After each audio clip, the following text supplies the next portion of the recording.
Why doesn't Optimizely Full Stack slow down my application? Optimizely avoids blocking network requests and instead makes in-memory decisions. To understand this, let's first look at blocking network requests.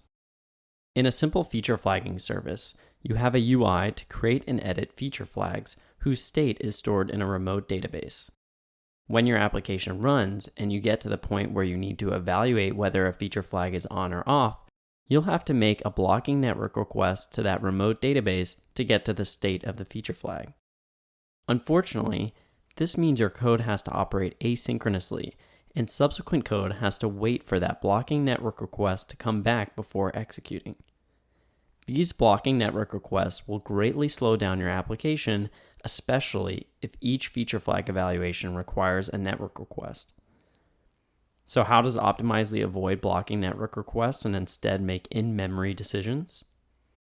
When initializing Optimizely's SDK before the start of your application, Optimizely will fetch the state of all your feature flags in the background and store that state in memory. When your application gets to the point where you need to evaluate the feature flag, the Optimizely SDK has all the information it needs to make a synchronous in-memory decision.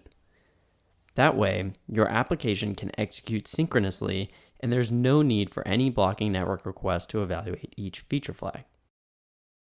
How does Optimizely prevent the start of your application from slowing down?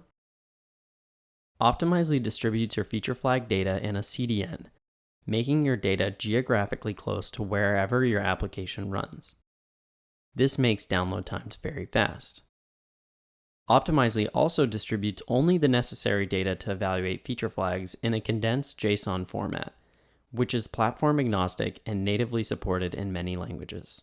In summary, Optimizely Full Stack avoids negatively impacting the performance of your application by removing the need to make blocking network requests for every feature flag, and instead making in-memory decisions by caching your feature flag data locally and using a CDN to distribute that data.